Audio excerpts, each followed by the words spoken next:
Good morning, ladies and gentlemen. Welcome to my new video. And in today's video, I'm going to be talking about the real reasons why Russia is not storming the bunkers. And I'm also going to be touching on some Russian players, or actually all Russian and Belarus players being banned from Wimbledon. So before I continue, don't forget to like, share, subscribe.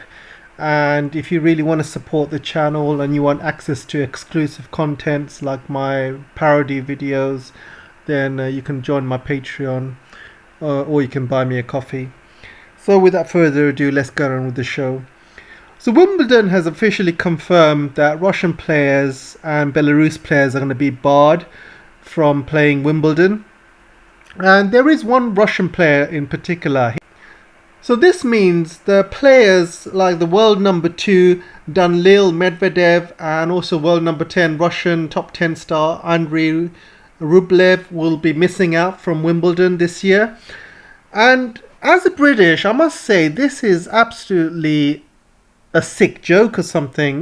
This is beyond words. Because when you're growing up in London and UK, you're under the impression you grow up in a free country. They basically don't discriminate you because of your race, your color, whichever country you're from, religion, etc. But here it's clearly a sign these guys are being targeted because they're Russian. They've done no other crime whatsoever. Their only crime is because they're Russian, they're going to be banned from Wimbledon. So basically they're using Russia as politicizing sport, basically. So if you're Russian, you can be a sports star, you can be, a musician, anything to do with Russia, you get cancelled. And this is part of a cancel culture we're living in UK, and it's been like this for a number of years now, but it seems to be getting worse. People are being cancelled for no apparent crime whatsoever except the fact that they are Russian. And this is beyond a joke. Growing up in England, I never thought this country would stoop so low. I am actually beyond words and so embarrassed by the British, by the Wimbledon organisers, and somebody needs to step up and say, look guys, this is wrong, this is illegal, this is wrong, this is unmoral, this is undemocratic. Because growing up in this country, you would think that this is a democratic country and nobody gets victimized because of the race, color, religion. Everyone gets treated equally. But here, it's unbelievable. It's beyond words. I am totally shocked. Totally shocked. There are so many stories to catch up on. And I saw this one as well. UK waives sanctions on key Russian bank. British authorities have allowed payments to a Russian financial institution to safeguard the European Union's gas supply. So you can see here, the United Kingdom has granted a license for continued payments to Russia's Gazprom bank for more than a month, despite sanctions imposed on the firm and dozens of other financial institutions last month. So you can see the UK is sneakily doing what the US is doing. They pile on all of these sanctions, and on the low key they add all of these licenses afterwards without telling anyone, without telling the press. And actually it's like a snake, really. You just can't trust the British. While you can imagine them lobbying very hard along with the Americans to the Europeans, say, yeah, we gotta sanction the Russians, we're gonna do this, you guys need to do the same as well. So all these Europeans are sanctioning Russia, and then you have the Americans backtracking and placing all of these license to the sanctions and backtracking all of their sanctions without telling anyone, and the British is doing the same as well. While the poor Europeans have to suffer with these sanctions, the British and Americans are getting away with it, and they think just by having all of these licenses and not reporting it on the low key, thinks they can get away with it. So you see, it's very much snake-like behavior. So there's another story about Boris when going to India as well. And I'm going to do a separate video on this. I'm not going to talk about it too much, but I just found this article hilarious. UK promises not to lecture India. So there's a lot of clips going around on the internet and YouTube and stuff like that when Liz Truss went to India and she tried to lecture them about not buying Russian gas and oil and stuff like that. And there's some pictures of her all over the net, basically trying to lecture India, and the Indians were not very happy. And I think the finance minister, one of the ministers, actually came back and said, you know what, we only buy a fraction of Russian stuff compared to the Europeans. The Europeans buy more in a day than we buy, a fraction of that. And basically that video went viral, and Liz joke was made to look like a fool. And they told the same thing to Boris. I said, Boris, if you're going to come to India, don't bother. If you're going to lecture us, don't bother. We're not interested. We're not going to change our stance regarding Russia. And Boris Johnson was like, oh, don't worry, we're not going to lecture you. But the thing is, Boris Johnson can't wait to get away from London at the moment. There's all of these party gates going on Parliament. He's absolutely getting grilled by Keir Starmer and other opponents as well. And I'm not sure if he's going to last very long. So him running off to India is actually him just running away from his problems. And basically he rushed off to India. He didn't get anything, by the way. He didn't get any free trade deals. He didn't get any sorts of deals. Only thing he promised Indians is like, we're going to relax some of our arms deals so we can sell you some more weapons. And that's the only thing he kind of got out of that. But these trips to India is too little too late. He should have been going to India, straight after Brexit and working out trade deals there and then. Going there now, what's the point, And I'm sure that he was supposed to go to India and try and persuade India not to buy Russian coal and gas, because Boris Johnson is pretty much doing what America has been telling Boris to do. So they've been telling Boris, go to all of these countries, go to China, lecture them about this, lecture this country about that. That's what Boris has been doing. He's a little errand boy for Biden at the moment. So that's why India said, look, if you're going to come to India and lecture us, we're not interested. So Boris just went there for a holiday, to be honest. He didn't even mention Ukraine to the Indians. And, he didn't go there for any trade deals or anything like that. Nothing like that. It's just basically a small holiday. Probably needed to get away from his problems on taxpayers' money, by the way. He's not paying for it. We're all paying for it. So he's gone there on taxpayers' money, little holiday, had a chat with Modi. Nothing really happened. Promised him that we're going to sell him more weapons and stuff, and that's about it. And he came back, and absolute joke of a man. So now we come to the main part of the video, and you can see I just don't understand why the West is giving these Azov guys so much publicity and video time. Don't they know these guys are Nazis? Before Russia went into Ukraine, there was documentaries, news articles about these Nazis operating in Ukraine and how Ukraine has got a Nazi problem. And now these Western videos and Western press is just showing so much of these guys, so much time and effort, giving them faces on the front line. I mean, look at this. Look here. From the controversial Azov regiment. So they don't even mention that he's a Nazi. They don't even say he's a neo-Nazi. They just say controversial Azov regiment, as if hiding the truth from the public.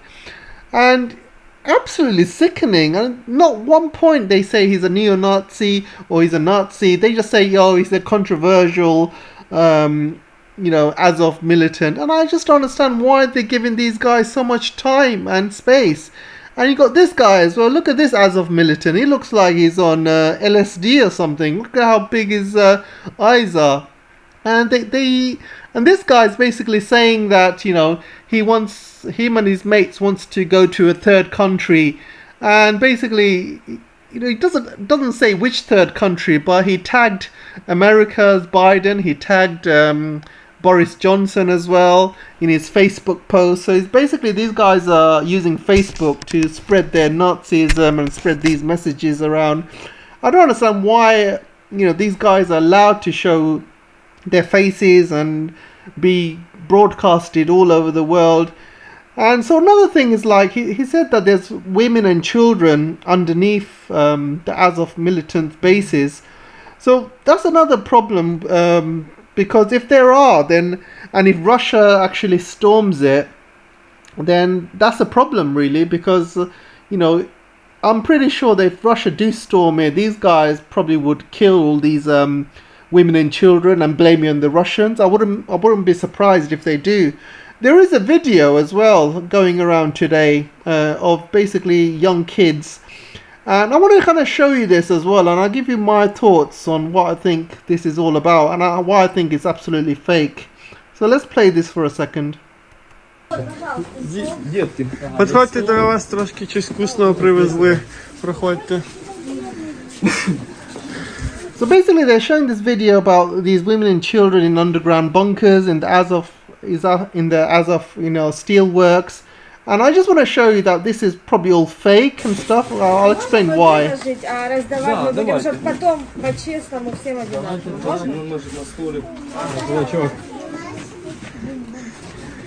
So you can see a lot of these kids seem to be in good spirits, and they seem to be very happy. You know, correct me if I'm wrong, these the steelworks have been being shelled for like months now, and if I was a kid, or if I had my kid there, they would be scared, you know, absolutely scared, shit-less, you know, and, you know, these kids would be very, very frightened. They wouldn't be smiling. They'd be crying. There'll be a lot of kids crying, saying, I want to go home, but these kids are smiling, which tells me that this video was probably not made right now. This video was probably made a month ago, probably in a different location, and this is why I don't believe this video was taken in the Azov steelworks. And let me continue and I'll show you why. Тебе не кажется, что этот дядечка военный похож на крестного? Чуть-чуть. Мы бы так бы играли в телефон, но хочется домой, хочется солнце увидеть. So look at what this girl is saying. We've been playing on the phone, but we want to go home. We want to see the sun. So look how big of a smile she has, and she's been playing on her phone. You know, if there was months of shelling by the Russian military, there was, you know, and they have been shelling the steelworks for months now. And over the past few weeks, it's been pretty severe. Almost every day they've been shelling the steelworks.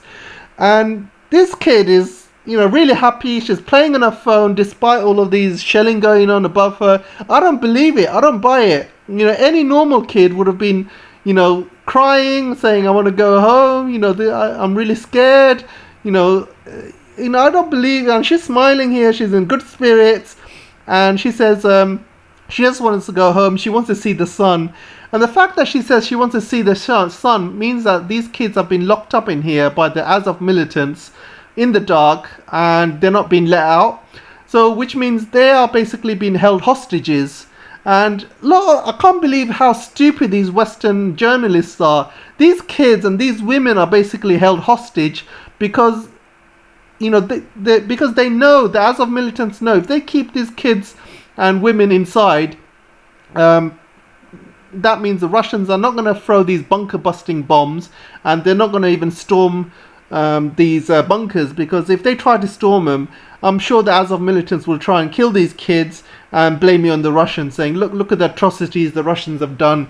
And they've done it many times, and, you know, and I'm pretty sure this is the reasons why. I mean, this video, I don't even think there are kids in the Azov steelworks, and if there are, they're probably dead by now. This video was probably taken a month ago, or maybe, you know, weeks ago, before there was any shelling going on, because these kids are well in good spirits. They're too much in good spirits, And you can see this is a fresh video. These kids looks like they're full, they're showered. You can tell, when a kid has not had a shower for weeks, or not ate for weeks, for example, they would have looked very, very depressed. They would have looked very, very weak. The color of the skin would have been bad. The hair would have been bad. They would not be smiling. So these kids looks like they've been brought into these underground bunkers and kept there for like a day, and they were filmed, and they're keeping that film for propaganda purposes, and they're releasing this film now. If they went and filmed these kids now, I'm sure a lot of kids there would have been crying. Some of them probably would be dead because of the lack of food or lack of water. These kids look like they're freshly put into these underground bunkers, and this is what the Azov militants have been doing. And there's videos all around how Azovs are using kids and women as shields, human shields. They're using them just for the Azov's own benefits. And these are evil people. They are really, really evil people. If they had any sense of heart, and if there was any women or kids in there, they would have released them. The rest of Mariupol is safe by the Russians. The Russians have taken over the rest of Mariupol.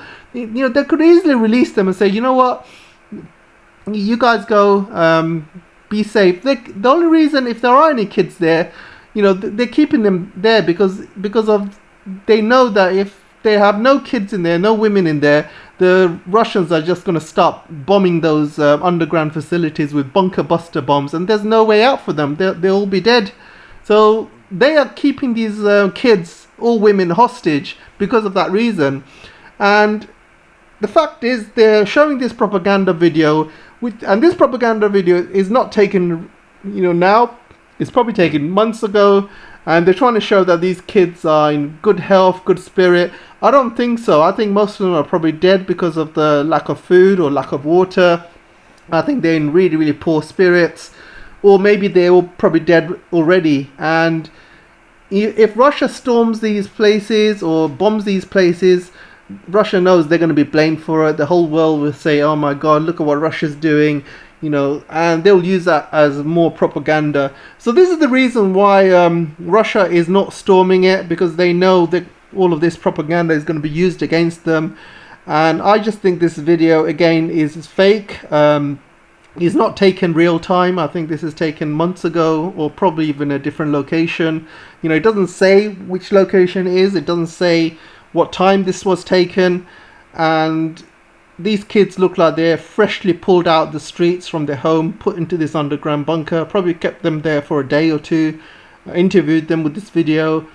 For this particular purpose, they know it's going to be their last stand, and they have now released the video. And I think it's really sick how they're using these kids as human shields, as propaganda. If there are kids in there who are alive, they need to let them go and surrender. That's the only way. And the fact is, they are just being selfish. Because they don't want to surrender. They rather get these kids killed, rather get everyone else killed, and it's absolutely sick. And plus the fact that they are getting so much propaganda and so much exposure to the Western world, just for people to feel sorry for them. It's not working. I mean, yeah, most of the West is probably feeling sorry for them, but it's not working for the rest of us who are intelligent, who can see right through it. And if this was in Iraq, if this was in Afghanistan, and the Al-Qaeda was keeping children in underground, shelters and stuff, the Americans would have still bombed it. The Americans would have said, oh, they're using kids as human shield. They would have still bombed the place to smithereens. They wouldn't even care if there was kids in there or not. As long as they kill an Al-Qaeda terrorist, or as long as they get their objectives done, they wouldn't even care if there was any kids in there. The fact that Russia is not storming it because they know there are civilians in there being held as human shields, it just shows how Russia is taking this war. They're trying to avoid as many civilian deaths as possible. And again, all of these newspaper articles showing Azov militants and giving them exposure, saying, oh, we need to go to a third country. Which third country? Britain? America? There is no way I'm allowing Azov militants to be roaming around in Britain. Actually, there probably are, you know, disguised as Ukrainian refugees. They probably are roaming around. You just don't know. Anyway, let me know what you guys think, and I'll see you in the next video. Take care for now.